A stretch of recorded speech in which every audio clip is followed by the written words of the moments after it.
Let me start with how it's not so cold this morning in Cape Town, even though we know that a cold front made landfall during the course of Monday evening. We also had some showers last night, but we're not really feeling that cold this morning. But Cape Townians should expect more rain in the next coming days, especially on Wednesday. That is the report we received from our eNCA weather team. I'm not alone, Braden. I'm joined by JP Smith from the city of Cape Town. He's going to speak to us about the expected weather rainfall, the one that was expected last night and the next couple of days. And we know that with such weather warnings issued by the weather department, it is normally accompanied by a flooding in some parts of Cape Town, especially in informal settlements, and which is why we are in Langa this morning, the nearest informal settlement close to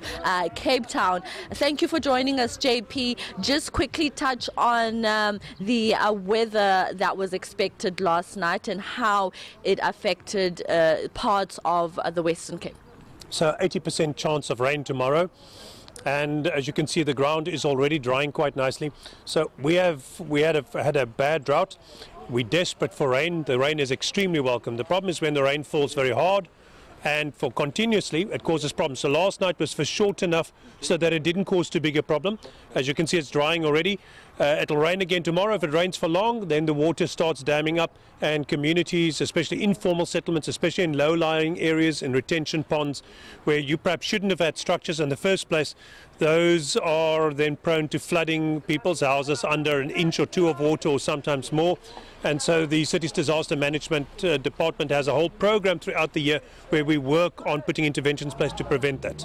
All right. So we are in one of the flooding hotspots in Cape Town, an informal settlement here in Langa. Talk to us about what we're seeing right now. We're already seeing a blocked drainage system.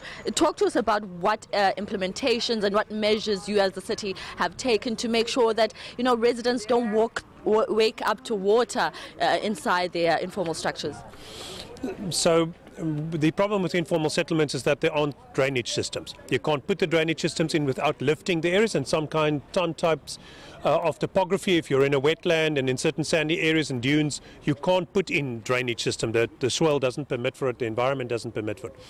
In Langa, there are drainage systems, but an area like this particular zone not linked to that drainage system, and this is a particular area that flooded all the time. So this is one of the interventions that Enoch Kapele and his winter flooding and storms task team made, where we built the area behind you for the standpipes to drain that water off, and the stormwater drain and catchment pit further on, which had collapsed, which got rebuilt in order to make sure that the water drains away so that this area, which would normally flood badly in winter, is not so prone to flooding.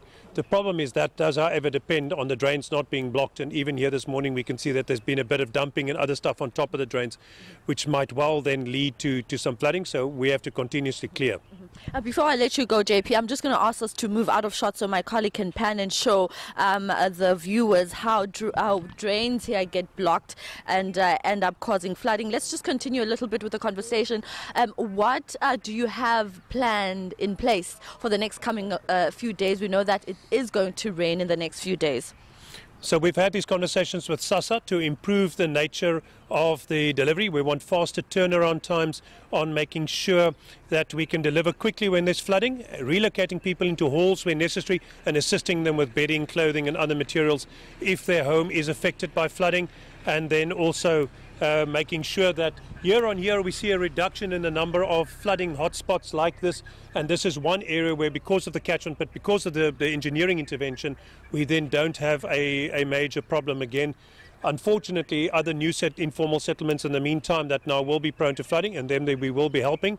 They call the Disaster Operations Centre. Disaster Management will go do a quick assessment, and we'll put a plan of action in place every time to help. All right, thank you very much. That is JP Smith from the city of Cape Town. They've got contingency plans ahead of the expected rainfall in the next few days here in the Western Cape.